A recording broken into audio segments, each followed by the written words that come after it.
عدد ما في علم الله صلاة وسلاما دائمين بدوام ملك الله وعلى آله وصحبه ومن والاه سبحانك لا علم لنا إلا ما علمتنا إنك أنت العليم الحكيم رب اشرح لي صدري ويسر لي أمري واحلل عقدة من لساني يفقه قولي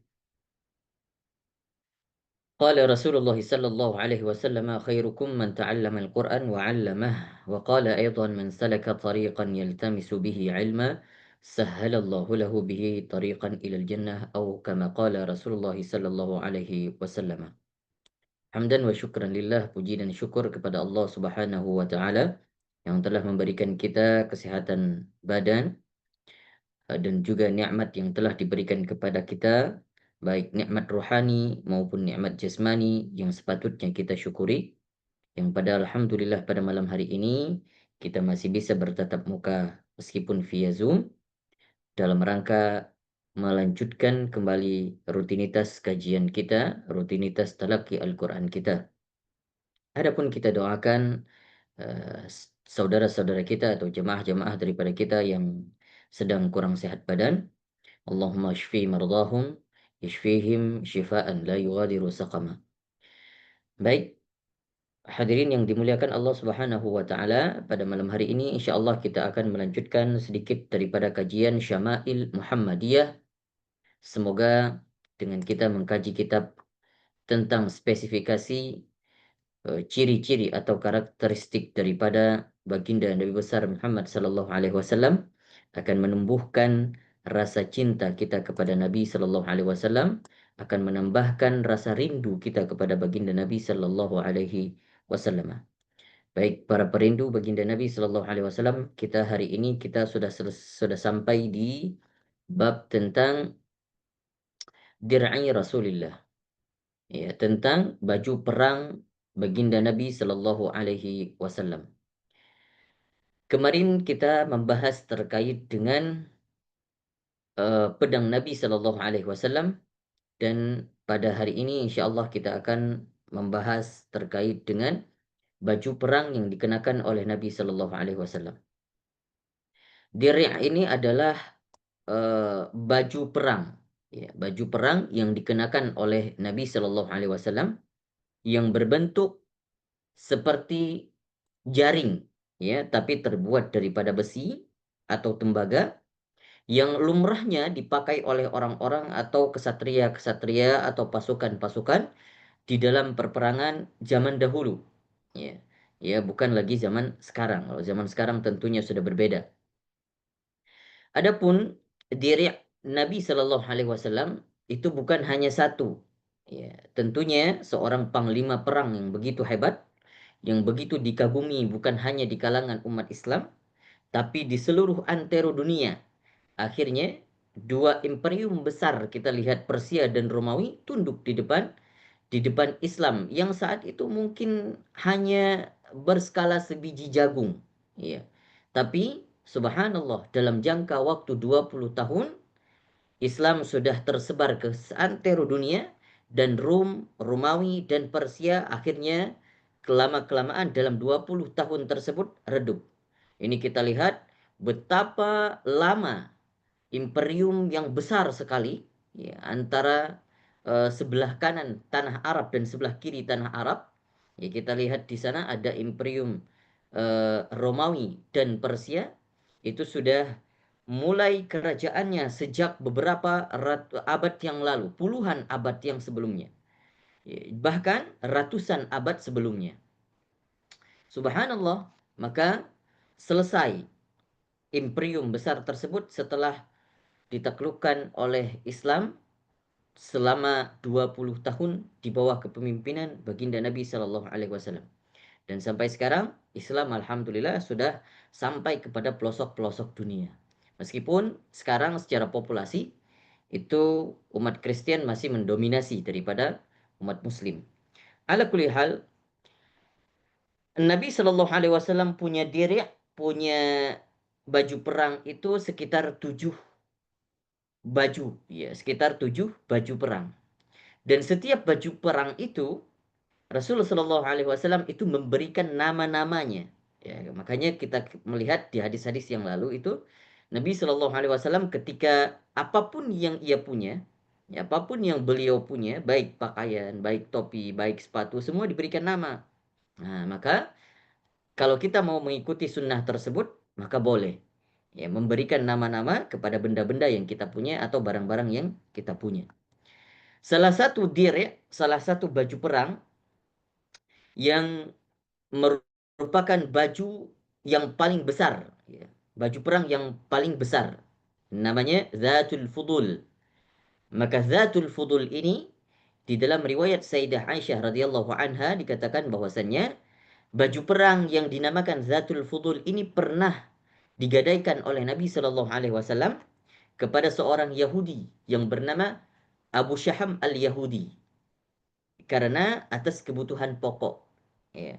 Karena kebutuhan pokok baginda Nabi Shallallahu Alaihi Wasallam untuk memberi nafkah kepada istri-istrinya, maka saat itu Nabi Shallallahu Alaihi Wasallam membutuhkan 32 sak. Maka baju perang yang dinamakan Zatul Fudul itu digadaikan kepada Abu Syaham dan diberikan untuk membeli 32 sak gandum. Ya, artinya Nabi Shallallahu Alaihi Wasallam menggadaikan baju perangnya bukan atas kebutuhan-kebutuhan yang buat tidak penting. Ya, misalnya kayak buat shopping segala macam, enggak. Ya, tapi Nabi Shallallahu Alaihi Wasallam menggadaikan baju perangnya untuk kebutuhan pokoknya. Ya, maka kalau kita lihat sebenarnya kita akan bertemu nanti dengan hadis-hadis yang menjelaskan dengan pola kehidupan Nabi Shallallahu Alaihi Wasallam yang spesifikasi menceritakan tentang bagaimana kehidupan Nabi di dalam rumah tangganya. Maka begitu sangat menyayat hati kalau kita membaca hadis-hadis tersebut yang terkadang Nabi Shallallahu Alaihi Wasallam tidak bisa makan, tidak punya makanan pokok. Ya, ada yang beberapa hari terkadang bersama Sayyidah Aisyah, ya berhari-hari berpuasa saja. Bahkan di dalam hadis dikatakan ada sempat 1 bulan penuh Nabi Shallallahu Alaihi Wasallam tidak hidup kompor di rumahnya, tidak pernah hidup api. Jadi cuman makan kurma sama minum air saja. Begitu juga terkadang Nabi Shallallahu Alaihi Wasallam pulang tak ada makanan di rumah, kemudian Nabi Shallallahu Alaihi Wasallam puasa sunnah. Namun begitu adem ayemnya kehidupan Nabi Shallallahu Alaihi Wasallam bersama istri-istrinya juga, ya meskipun kebutuhan-kebutuhan pokok yang mungkin termasuk sulit, ya. Tapi itulah begitu ujian Nabi Shallallahu Alaihi Wasallam yang sudah digariskan Allah Subhanahu Wa Taala untuk memberikan ujian kepada hamba-hambanya yang terpilih. Salah satunya para anbiya. Makanya salah satu gelar gelar eh, gelar daripada nabi-nabi yang saleh, ya, nabi-nabi yang saleh yang termasuk kepada Nabi Muhammad sallallahu alaihi wasallam, Nabi Nuh, Nabi Isa, Nabi Musa, Nabi Ibrahim, 5 nabi yang disebutkan dengan Nabi Ulul Azmi. Kenapa? Karena ujiannya berat. Maka salah satunya Nabi Shallallahu Alaihi Wasallam di dalam perperangan para anbiya pun mengalami kekalahan, terkadang mengalami luka. Itu salah satunya daripada ujian Allah Subhanahu wa taala. Maka diri tersebut digadaikan oleh Rasul Shallallahu Alaihi Wasallam sampai dalam jenjang 1 tahun. Di dalam riwayat dikatakan jenjang 1 tahun, namun tidak sampai kepada 1 tahun penuh. Ternyata Nabi Shallallahu Alaihi Wasallam sudah wafat duluan. Jadi baju perangnya tidak sampai bisa ditebus. Ya. Sayyidah Aisyah mengatakan baju perang Nabi Zatul Fudul itu tidak sempat ditebus karena Nabi Shallallahu Alaihi Wasallam duluan wafat. Itu Abu Syaham al-Yahudi. Namun jemaah yang dimuliakan Allah, ternyata kalau kita melihat ada problematika daripada hadis-hadis ini, terkadang juga kalau di dalam diskursus hadis disebut dengan disebut dengan kecacatan riwayat hadis, ya. Kecacatan riwayat hadis. Kenapa? Ada cacat ya atau muskilatul hadis, permasalahan di dalam hadis. Kenapa? Karena dikatakan di dalam riwayat yang lain dikuatkan bahwasannya di saat Nabi Shallallahu Alaihi Wasallam menjelang wafatnya itu orang-orang Yahudi tidak ada lagi di kota Madinah, sudah diusir semua setelah perang yang dinamakan atau setelah perang Hunain, Ya, maka tidak ada kaum Yahudi yang ada di Madinah lagi. Atau perang Khaybar, itu sudah pengusiran kaum Yahudi besar-besaran dari Madinah. Maka bagaimana mungkin Nabi Shallallahu Alaihi Wasallam bisa menggadaikan baju perangnya, baju dirinya kepada Abu Syaham? Bisa dipastikan Abu Syaham al-Yahudi ini tidak ada lagi di Madinah. Maka di sini ada kontradiksi. Namun padahal hadis Sayyidah Aisyah ini juga termasuk dalam salah satu riwayat atau secara garis sanadnya adalah sanad yang sangat sahih, ya, yang masuk juga di dalam Sahih Bukhari. Ya, di dalam Sahih Bukhari itu kalau kita memeriksa, tidak semua hadis juga mengakomodir hadis-hadis yang benar-benar valid gitu.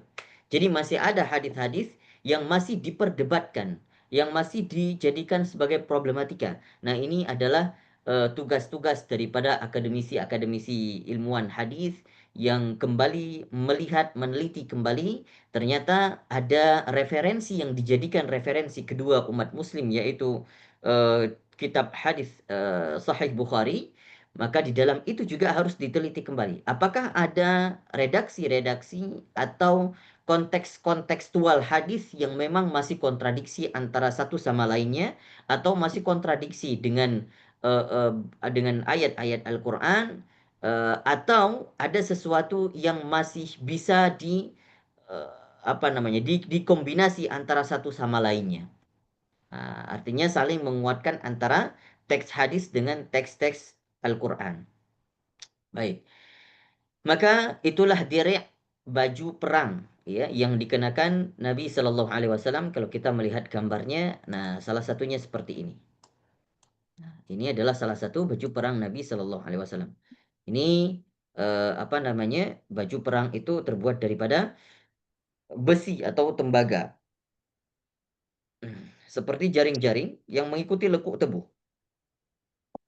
Nah, sedangkan yang di sampingnya yang tergantung ini adalah helm perang atau yang disebut dengan milfar, yang nanti insya Allah juga kita akan bahas tentang milfar. قال المصنف رحمه الله تعالى ونفعنا به وبعلومه في الدارين آمين يا رب العالمين إلى أن قال باب في صفة درع رسول الله صلى الله عليه وسلم. حدثنا أبو سعيد الأشج عبد الله بن سعيد حدثنا يونس بن بكير عن محمد بن إسحاق عن يحيى بن عبد الله بن زبير عن أبيه عن جده عن عبد الله بن زبير عن الزبير بن عوام قال. Ini hadis dari Zubair bin Awam. Apa yang dikatakan oleh Zubair bin Awam? Subhanallah, ini sahabat Zubair bin Awam adalah salah satu sahabat Nabi yang dijanjikan masuk surga. Yang dijanjikan masuk surga. Punya dua anak yang bernama Abdullah bin Zubair. Ya, satu lagi ada Urwah bin Zubair. Dua-duanya laki-laki. Urwah laki, Abdullah juga laki-laki. Maka kedua anak Zubair bin Awam ini, Masya Allah. Zubair bin Awam punya istri. Ya, istri beliau siapa? Anak daripada Sayyidina Abu Bakar, Asma binti Abu Bakar. Yang keduanya begitu berani. Asma binti Abu Bakar yang tugasnya pernah mengantarkan bekal di saat Nabi Shallallahu Alaihi Wasallam hijrah dari Mekah ke Madinah. Maka yang berani mengambil peran untuk mengantar bekal Nabi di tengah perjalanan, Asma binti Abu Bakar. Itu kalau ketahuan Asma binti Abu Bakar sudah tidak ada lagi nyawanya. Ya, tapi alhamdulillah masih dilindungi Allah Subhanahu wa taala. Dan lagi suaminya Zubair bin Awam. Zubair bin Awam seorang yang sangat tangguh, yang salah satunya sudah dijamin surga oleh Nabi Shallallahu alaihi wasallam. Ini Zubair bin Al-Awwam punya dua anak, Abdullah bin Zubair dan Urwah bin Zubair. Keduanya juga sahabat yang sangat dicintai oleh Nabi Shallallahu alaihi wasallam yang juga ikut berperang bersama Nabi. Zubair ibnul Awam akhirnya secara lahir daripada kematian Zubair bin Awam ini, wafatnya itu sangat mengerikan dan sangat mengenaskan.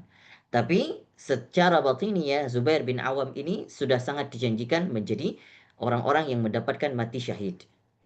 Karena Zubair bin Awam melakukan pemberontakan ya, ketika Rasul Shallallahu alaihi wasallam wafat.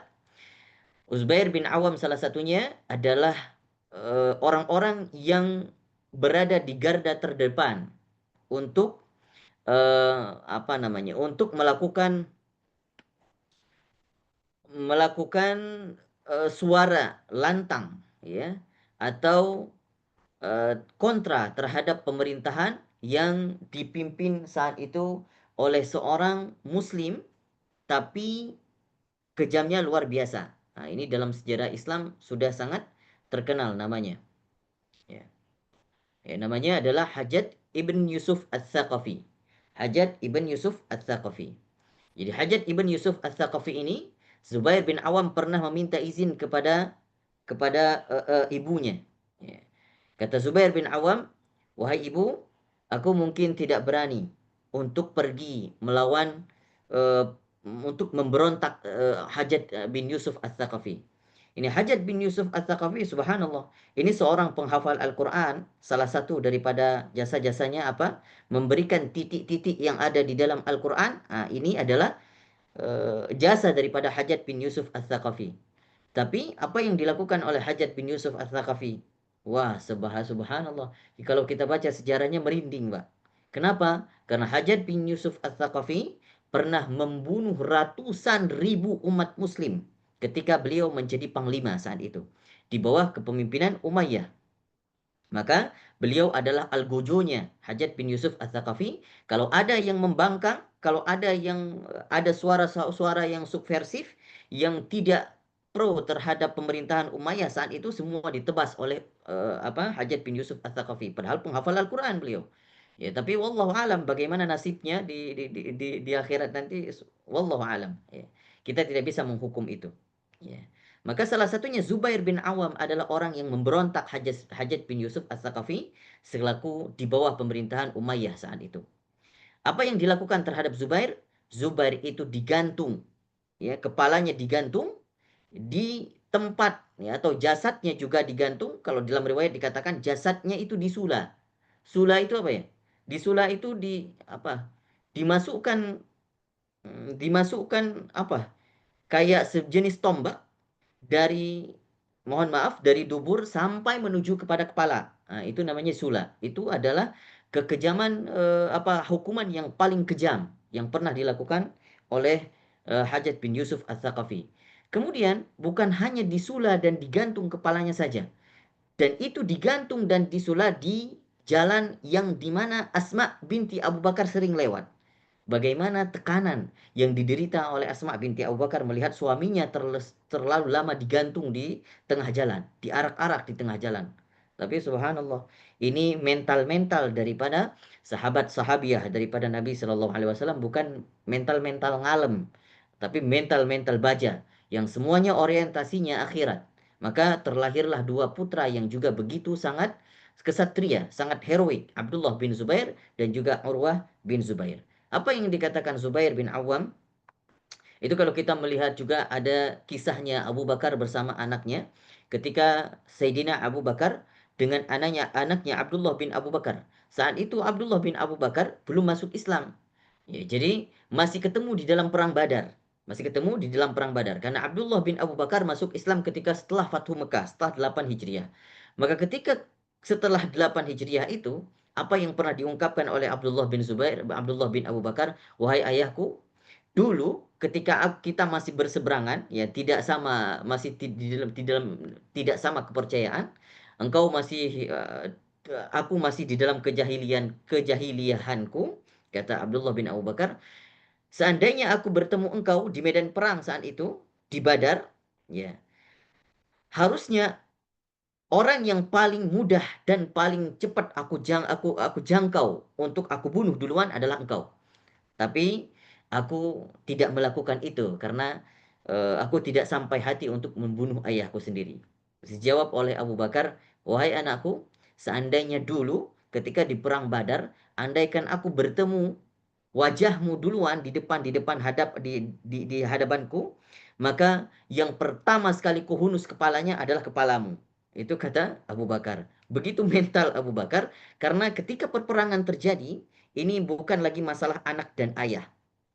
Bukan lagi masalah anak dan ayah. Tapi ini sudah menyangkut agama. Mempertahankan kalimat tauhid. Maka siapapun dia, anak yang melakukan pemberontakan terhadap Islam, maka seharusnya dibunuh duluan.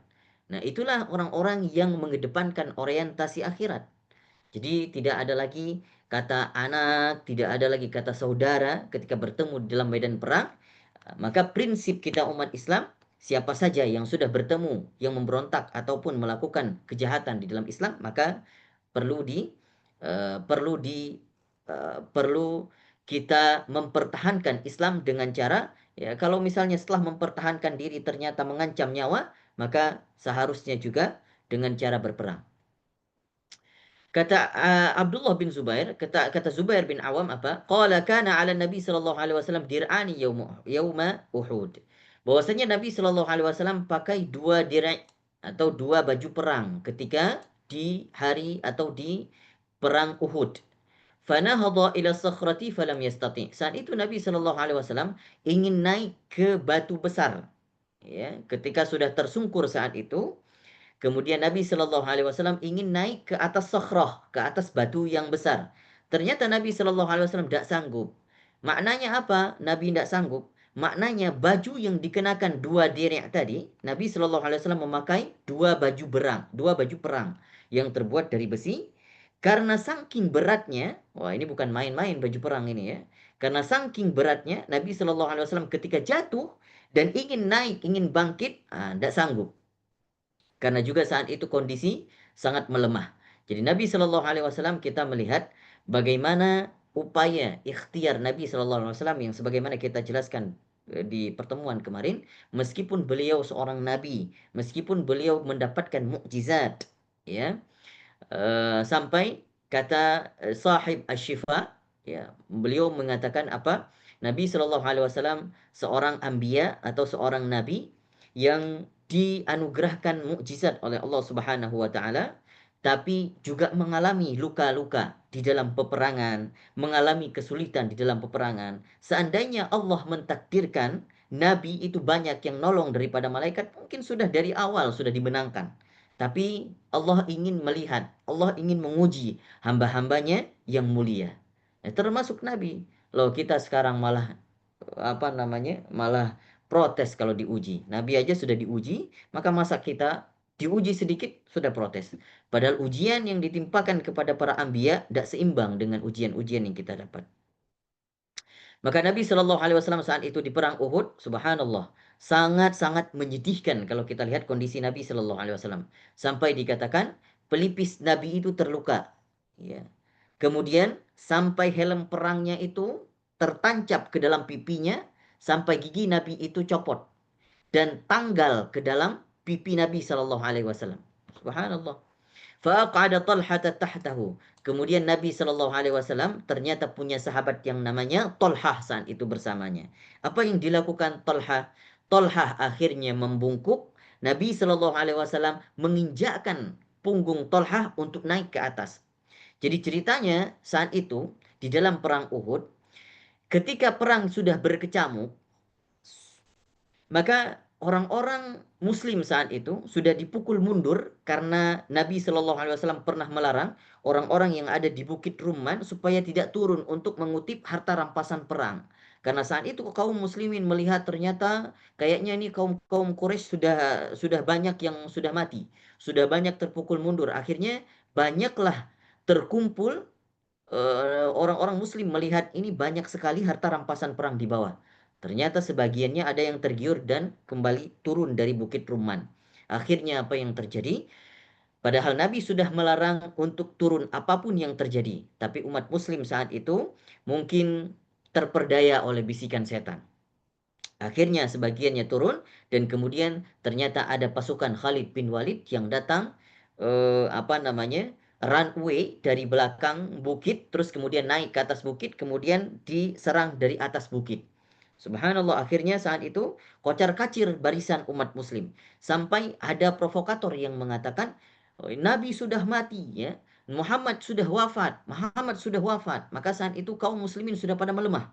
Padahal Nabi Shallallahu Alaihi Wasallam belum wafat saat itu, tapi hanya jatuh saja ya di dalam lubang dan Nabi Shallallahu Alaihi Wasallam ingin naik ke atas. Saat itu Nabi tidak sanggup naik karena kondisi sudah sangat lemah, kemudian ditambah dengan beratnya diri yang dipakai. Akhirnya ada Talhah bin Ubaidillah yang subhanallah menjadi anak berperan sebagai anak tangga Nabi naik di atas punggung Talha, kemudian naik ke atas, yang ingin mengatakan bahwa Nabi itu masih ada, aku masih ada, supaya kembali semangat kaum orang-orang Muslim. Jadi saat panglima perangnya sudah mati, tidak mungkin tuh orang-orang Muslim masih bersatu. Ya, akhirnya apa? Setelah Nabi Shallallahu Alaihi Wasallam naik di atas punggung Talha, dan Nabi Shallallahu Alaihi Wasallam hatta istawa ala sakhrah, sampai Nabi bisa berdiri di atas sakhrah. Qala fasami'tu Nabi yaqul aujaba Talha. Maka setelah perperangan selesai, apa yang dikatakan oleh Nabi Shallallahu Alaihi Wasallam, aujaba Talha. Maksudnya adalah Talha itu wajib dapat surga. Subhanallah. Begitulah orang yang benar-benar khidmah kepada Nabi Shallallahu Alaihi Wasallam langsung dijamin surga. Sungguh beruntung sahabat-sahabat Nabi itu ketika khidmahnya benar-benar kepada Nabi, dan Nabi tahu yang mana yang khidmahnya lillahi ta'ala, yang mana khidmahnya benar-benar ikhlas karena Rasulnya. Nabi langsung mengatakan aujabat Talhah. Maka saat itu Talhah juga merupakan salah satu sahabat yang dijamin surga. Sungguh beruntung Talhah bin Ubaidillah. Maka kalau kita melihat para sahabat-sahabat Nabi itu di dalam perperangan, itu semuanya berlomba-lomba ingin melindungi Nabi. Semuanya berlomba-lomba, mereka malah lebih senang ketika melindungi Nabi, malah lebih senang mendapatkan sasaran daripada anak panah, sasaran daripada pedang. Kenapa?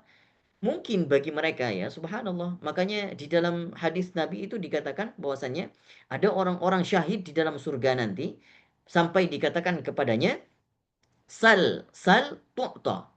Mintalah apa yang kalian mau, maka akan diberikan. Tapi apa yang mereka pinta, ini orang-orang yang mati syahid di dalam surga saat itu, kata Nabi Shallallahu Alaihi Wasallam, mereka akan minta, ya Allah, kembalikan aku ke dalam medan perang lagi, kemudian aku mati lagi. Ternyata mungkin dari hadis ini para ulama mengatakan juga di sana ada kenikmatan yang mereka dapatkan melebihi kenikmatan surga. Subhanallah.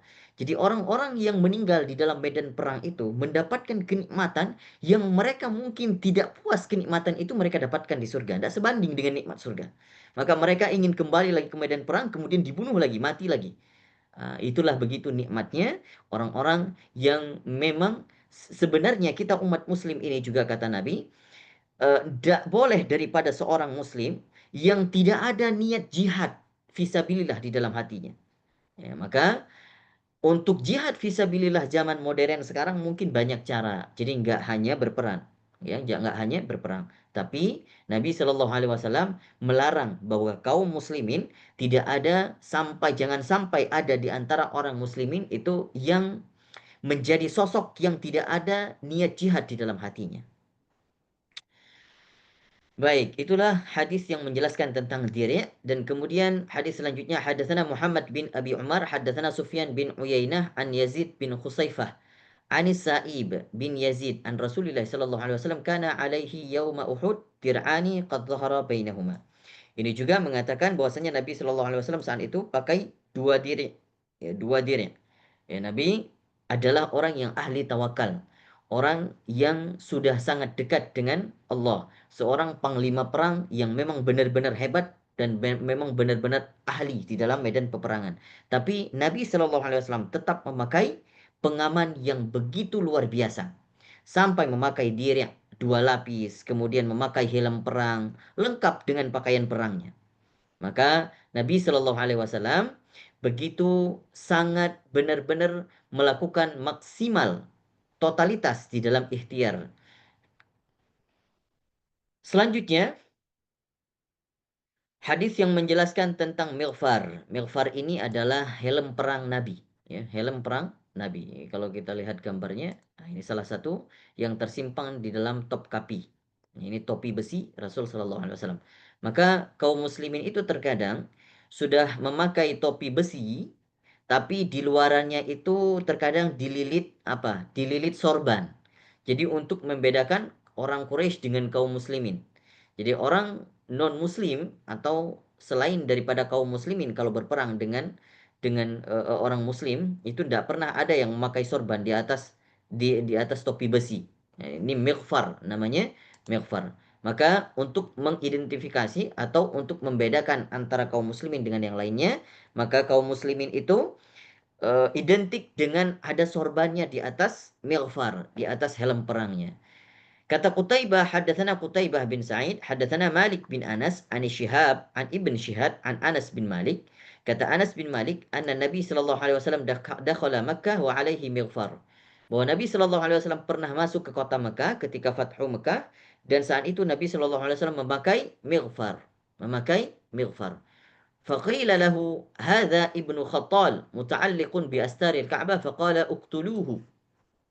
Nah, jadi konteks pembahasan hadis ini tentang Nabi Shallallahu Alaihi Wasallam ketika masuk saat Fathu Mekah, yang kita tahu Fathu Mekah itu tidak ada peperangan yang terjadi di sana. Nabi Shallallahu Alaihi Wasallam bersama kaum muslimin masuk dengan aman.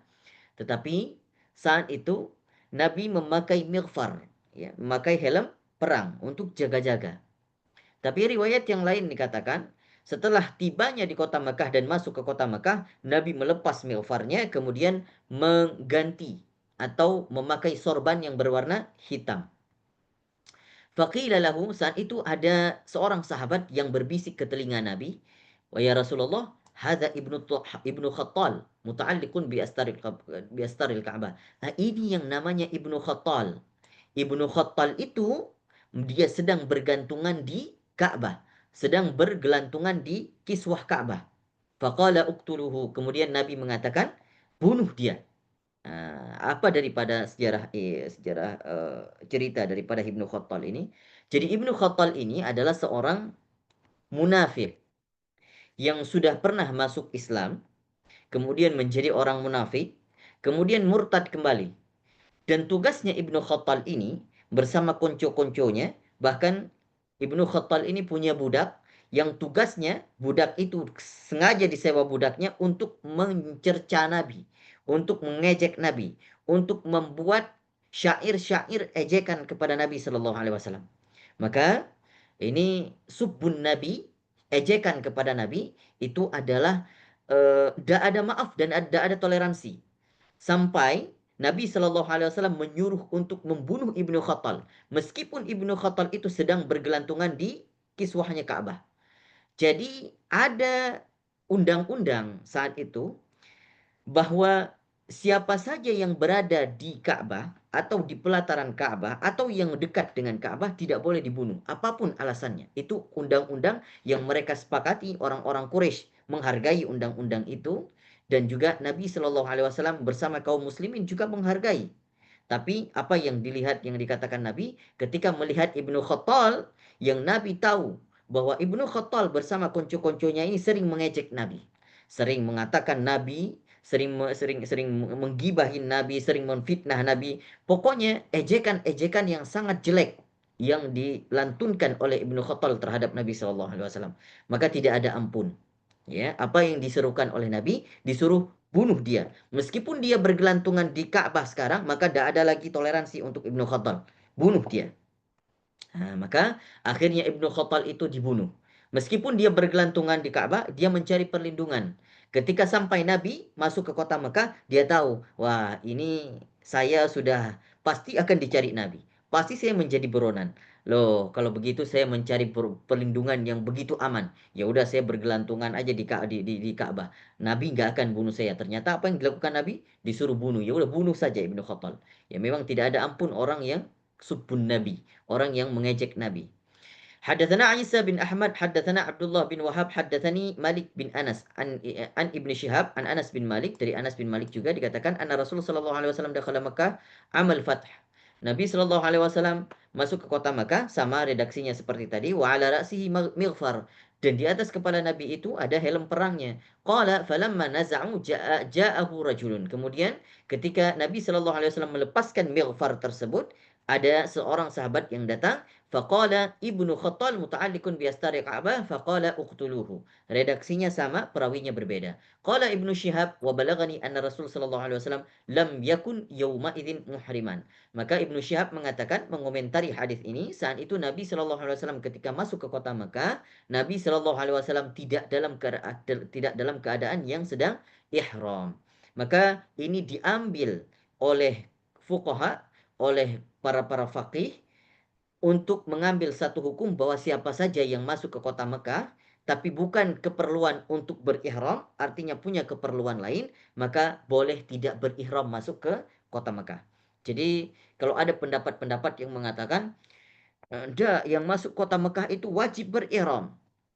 Dilihat dulu kebutuhannya apa. Ya, jadi kalau misalnya kebutuhan masuk ke kota Mekah itu untuk mensuplai barang-barang dagangan misalnya ya, atau untuk sebagai melakukan tugas kerja ke kota Mekah, boleh-boleh saja tidak ngambil miqat atau tidak dalam keadaan berihram. Tapi barang siapa yang sudah niat dari kampung halamannya ke kota Mekah untuk apa namanya, untuk melakukan ihram, untuk melakukan umroh, maka wajib di atasnya untuk berihram. Masuk ke kota Mekah wajib melakukan atau mengambil miqat duluan. Baik, itulah yang kita paparkan terkait dengan helm perang Nabi Shallallahu Alaihi Wasallam dan juga diri atau baju perang Nabi Shallallahu Alaihi Wasallam. Jadi kalau bentuk lain baju perang Nabi itu seperti ini. Nah, ini juga masih ada artefak-artefak yang tersimpan. Kemudian eh ini baju perisai. Ini juga baju perisai. Maka terkadang Nabi Shallallahu Alaihi Wasallam pakai baju diri dan juga baju perisai ini lagi di luar. Begitu mungkin luar biasa ya usaha Nabi untuk melindungi dirinya. Jadi tidak main-main. Meskipun beliau seorang Nabi dapat mukjizat, bisa saja Allah menyuruh malaikat Jibril misalnya ya lindungin Rasulullah gitu ya. Tapi Nabi Shallallahu Alaihi Wasallam tetap melakukan ikhtiar yang benar-benar maksimal dan totalitas. Baik, jamaah para perindu Nabi Shallallahu Alaihi Wasallam, itu yang dapat kita paparkan pada malam hari ini. Insya Allah kalau ada yang ingin kita diskusikan, silakan kita buka sesi diskusi sejenak. Silakan kalau ada yang ingin ditanyakan. Wallahu a'lamu bishawab.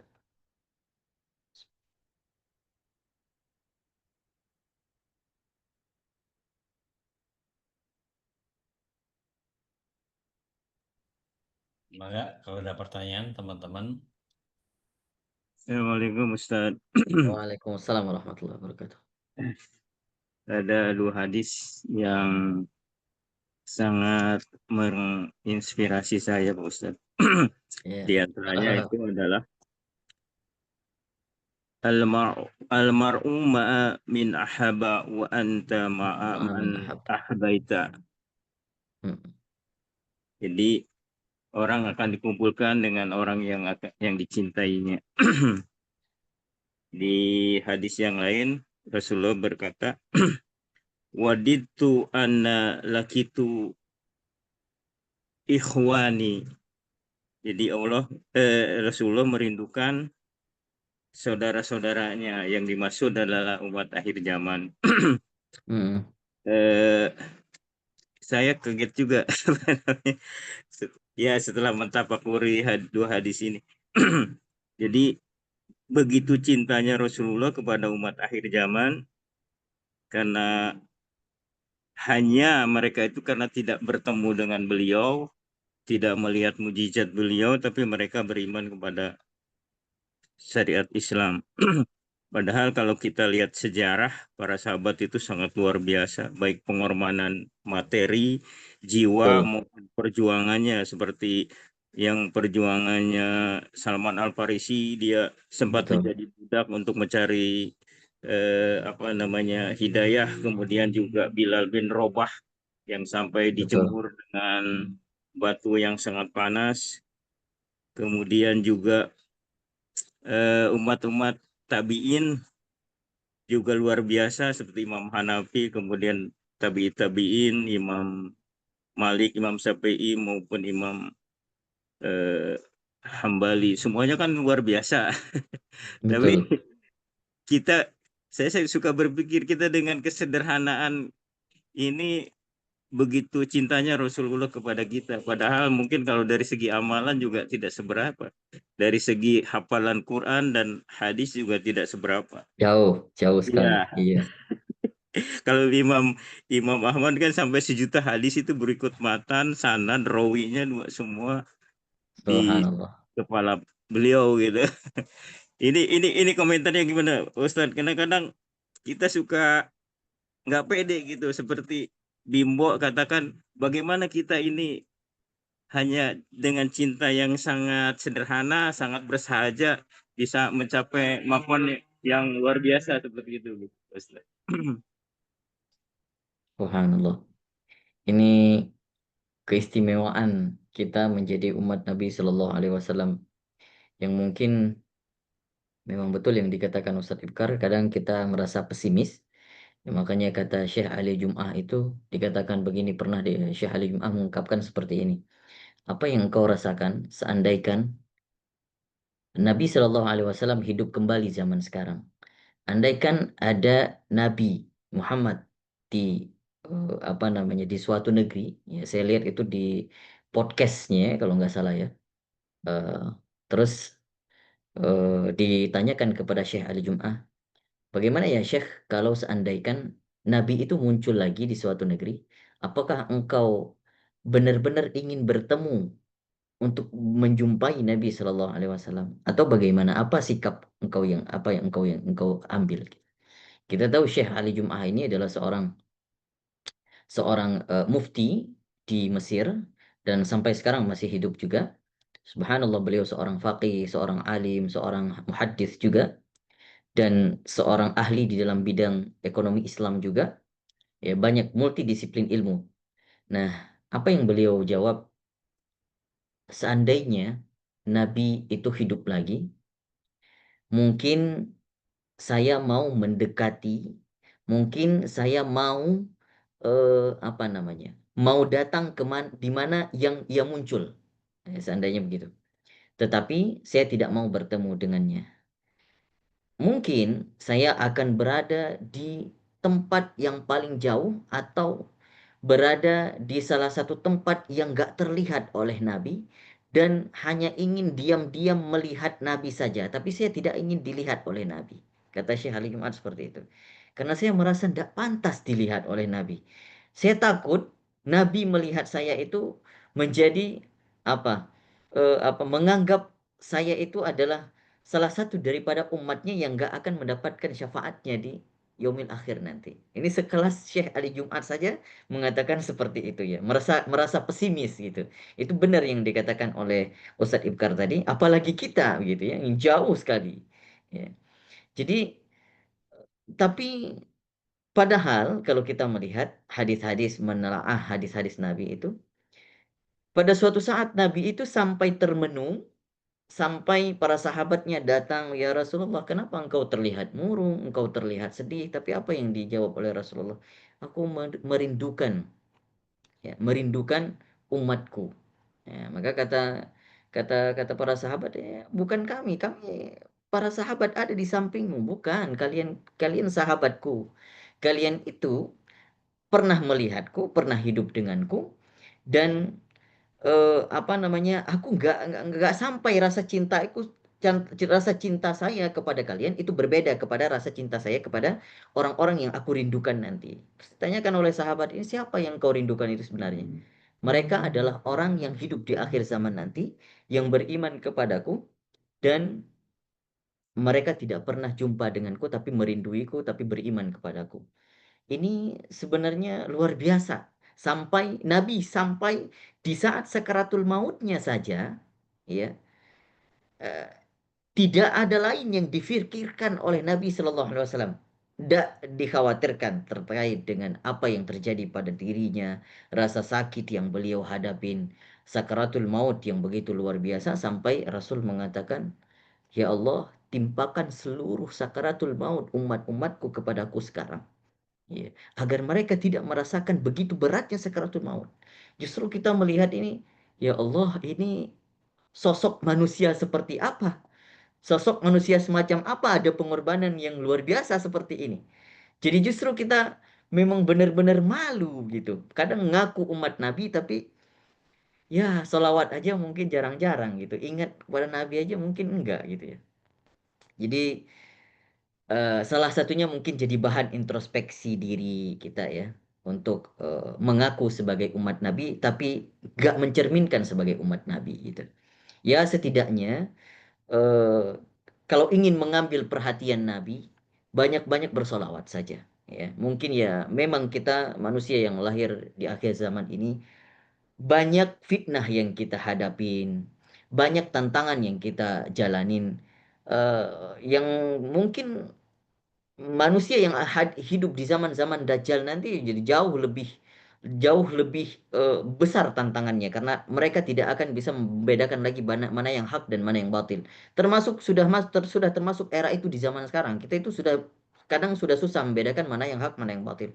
Maka salah satunya adalah mari ikut pewaris-pewaris Nabi. Salah satunya ulama-ulamanya. Ya, jangan sampai mencerca para ulama atau ada orang-orang yang mungkin salah satunya adalah orang-orang daripada keturunan Nabi Shallallahu Alaihi Wasallam, cintai mereka, para habaib, muhibbin. Kita lihat sekarang di media bagaimana pribumi dengan para habaib sedang diadu domba. Ini juga suatu fenomena yang menurut saya pandemi sih ya. Ini yang kita sebut dengan krisis krisis yang sebenarnya seperti ini nih. Krisis agama yang kita hadapi ini sekarang seperti ini sebenarnya. Saling satu sama lain tuh saling saling apa? Saling saling tidak akur. Padahal mereka-mereka yang memberikan ilmu menjadi pewaris para nabi, menjadi penyambung lidah daripada Rasul Sallallahu Alaihi Wasallam, justru dibenci zaman sekarang. Ya. Subhanallah. Nah, kalau kita melihat memang ada hadis yang menyatakan ada dua orang yang nanti akan mendapatkan naungan di yaumil mahsyar nanti. Hadis tersebut menjelaskan bahwa ada 7 golongan, ya, ada 7 golongan yang termasuk ke dalam orang-orang yang mendapatkan naungan Allah Subhanahu wa taala. Salah satunya adalah eh, Syabun syabun nasya'a fi ibadatillah. Jadi ada laki-laki atau pemuda yang memang menyibukkan diri dalam keadaan ibadah terus. Kemudian golongan yang lainnya rajulun qalbuhu muta'alliqun fil masajid. Orang yang selalu itu yang selalu hatinya itu terpaut dengan masjid. Itu salah satunya juga. Kemudian ini yang dikatakan oleh Ustaz Ibkar tadi, rajulani tahabba fillahi ijtama'a alaihi wa tafarraqa alaihi. Jadi ada dua orang yang saling mencintai bahkan sampai berpisah aja masih di dalam orientasi lillahi taala. Dia saling mencintai karena Allah, berpisah juga karena Allah. Maka ini juga termasuk orang yang mendapatkan naungan di yaumil akhir nanti. Kemudian ada banyak lagi, ada sampai 7 golongan, ya, yang kita dapatkan di dalam Sahih Imam Al-Bukhari. Maka introspeksi untuk diri kita adalah mari kita dekatkan kepada sunnah-sunnah Nabi. Ya, kalau sudah mengaku umat Nabi, cerminkan dengan melakukan sunnah-sunnahnya. Ini hadis-hadis yang kita baca setiap pertemuan itu adalah hadis-hadis yang sebenarnya mendekatkan diri kita, mendekatkan hati kita kepada Nabi Shallallahu Alaihi Wasallam. Salah satunya pendekatan kepada sunnah-sunnahnya. Apa yang bisa kita lakukan, maka lakukan. Jadi jangan sampai tunggu nanti, oh entar entar saja saya lakukan semuanya. Entar tunggu umur sekian saya baru mengabdi benar-benar mengikuti sunnah. Itu enggak. Lakukan sekarang. Sekecil apapun niat atas dasar mengikuti sunnah Nabi Shallallahu Alaihi Wasallam. Pakai sendal karena Rasul Shallallahu Alaihi Wasallam. Menjalankan apapun, ya apapun yang kita kerjakan lillahi ta'ala dan juga karena ittiba'ur rasul karena mengikuti sunnah Nabi Sallallahu Alaihi Wasallam insya Allah akan menjadi orang-orang yang benar-benar juga akan diingat oleh Rasul Sallallahu Alaihi Wasallam. Siapa saja yang bersalawat kepada Nabi sekali maka Rasul Sallallahu Alaihi Wasallam bersalawat kepadanya 10 kali. Ya, jadi Rasul itu insya Allah tidak akan lupa sama orang-orang yang sering bersalawat, sama orang-orang yang suka menjalani sunnah-sunnah Nabi Sallallahu Alaihi Wasallam. Baik, mungkin itu yang dapat saya komentari sedikit ya dari paparan daripada Ustadz Ibkar tadi. Ada lagi yang ingin tanyakan? Saya tas mau tanya tas. Silakan Ya, Pak jadi Nugroho. kalau gitu istilahnya ini Nabi aja nggak pakai istilah kebal tadi ya. Kita ini udah Betul. ngaku-ngaku suka bisa kebal. Ini gimana nih tat nih? Kita kalau kita Iya kalau benar benar benar. istilah Benar. Iya, kadang ya zaman-zaman sekarang itu udah banyak sekali ngaku-ngaku kebal ya. iya. Ada ilmu-ilmu kebal, ilmu-ilmu hitam, ya. Dan ya kita yakin itu sebenarnya ya ilmu-ilmu yang memang berasal daripada setan atau ada ber apa namanya ada komplotan ya, ada berkomplotasi dengan setan dan sejenisnya. Dan memang ya kita melihat ya Nabi, seorang sosok Nabi aja sebenarnya tidak ada jaminan kekebalan. Ya. Toh bagaimana kita bisa mengatakan ada orang yang kebal zaman sekarang ya. Maka salah satunya itu adalah miskin apa? Miskin ilmu ya, miskin ilmu ya. Miskin ilmu akhirnya mudah dipengaruhi oleh setan. Mudah diajak kepada kesesatan oleh setan. Nah, itulah semoga kita apa namanya? Meminta terus ya bahwa kepada diri kita supaya dilindungi Allah Subhanahu wa taala dari hal-hal yang berbau syirik, dari hal-hal yang mempercayai yang berbau kepada apa namanya kemusyrikan dan lain sebagainya. Mungkin itu yang bisa saya paparkan, Pak Nugroho. Baik. Syukur, Ustaz. Baik, ada lagi? Baik, kita masuk ke